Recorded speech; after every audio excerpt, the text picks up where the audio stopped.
कराची सन 2025। बारिश के बाद की भीगी सड़कों पर रोशनी का प्रतिबिंब चमक रहा था। गाड़ियों के हॉर्न और फूड डिलीवरी बाइकों के इंजन की आवाजों में शहर की तेज रफ्तार जिंदगी धड़क रही थी। उसी भीड़ में एक 27 साल का नौजवान अली रजा अपने लैपटॉप बैग के साथ रिक्शे से उतर रहा था। अली किसी अमीर घराने से नहीं था। उसके पिता रिटायर्ड बैंक क्लर्क और माता सरकारी स्कूल की टीचर थी। घर किराए का था और महीने का बजट हमेशा आखिरी दिनों में खत्म हो जाता था। लेकिन अली के दिमाग में हमेशा एक वाक्य गूंजता था, मैं अपनी किस्मत खुद लिखूंगा, नौकरी से नहीं, कुछ बनाकर। यूनिवर्सिटी में उसने कंप्यूटर साइंस पढ़ा था, लेकिन नौकरी उसे संतुष्ट नहीं करती थी। वह रात में अक्सर फ्रीलांसिंग करता, छोटे मोटे प्रोजेक्ट लेता और एक अलग आइडिया पर सोचता रहता। उसका सपना था एक ऐसा ऑनलाइन प्लेटफॉर्म बनाने का जहां पाकिस्तान के छोटे कारीगर और होम बेस्ड बिजनेस अपना सामान दुनिया भर में बेच सके। उसने कई बार ये आइडिया दोस्तों को बताया, लेकिन अक्सर जवाब एक सा था, यार ये सब करके क्या मिलेगा, बस अच्छी नौकरी कर। लेकिन अली के लिए सुकून का मतलब था अपने सपने का निर्माण। वह रात को छत पर बैठकर शहर की रोशनी देखता और सोचता कि एक दिन मेरा प्लेटफॉर्म भी इतना रोशन होगा जितना ये शहर। पहला कदम आसान नहीं था। उसके पास पूंजी के नाम पर बस 60,000 रुपए की बचत थी और लैपटॉप जिसकी बैटरी हमेशा आधे घंटे में खत्म हो जाती थी। लेकिन दिल में एक इरादा था, मैं छोटे कारोबारों का दरवाजा दुनिया तक खोलूंगा। उसी इरादे के साथ एक रात उसने अपने लैपटॉप पर पहला खाली प्रोजेक्ट फोल्डर बनाया और फाइल का नाम रखा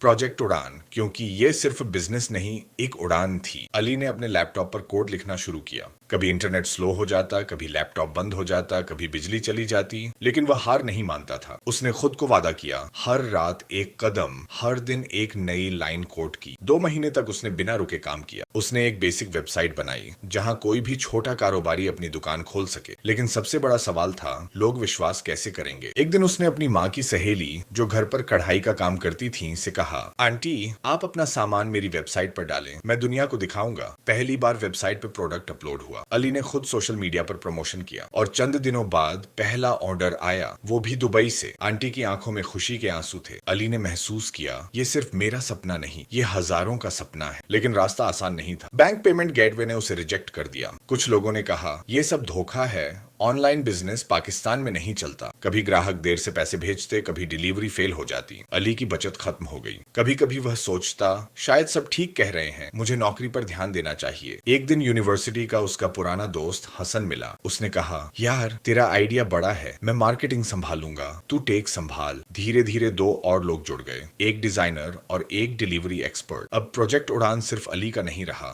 ये एक टीम का सपना बन गया। 6 महीने बाद वेबसाइट पर 200 छोटे कारोबार रजिस्टर्ड हो चुके थे। मिट्टी के बर्तन से लेकर हाथ से बुनी चादरें, ज्वेलरी से लेकर मसाले, हर चीज बिक रही थी। पहली बार एक अमेरिकी ग्राहक ने लिखा, मैंने पाकिस्तान से ये चीजें मंगवाई और ये कमाल की है। अली के पिता ने अखबार में उसका नाम पढ़कर मुस्कुराया और माँ ने कहा, बेटा तूने हमें गर्व दिया। 2025 के आखिर तक प्रोजेक्ट उड़ान पाकिस्तान का सबसे भरोसेमंद ऑनलाइन प्लेटफॉर्म बन चुका था। अब छोटे छोटे कारीगर भी कहने लगे, हमारी रोजी रोटी सिर्फ एक मोहल्ले तक नहीं, पूरी दुनिया तक जाती है। अली छत पर खड़ा शहर की रोशनियां देख रहा था। अब उसे यकीन था, ये सिर्फ बिजनेस नहीं था, ये सचमुच एक उड़ान थी।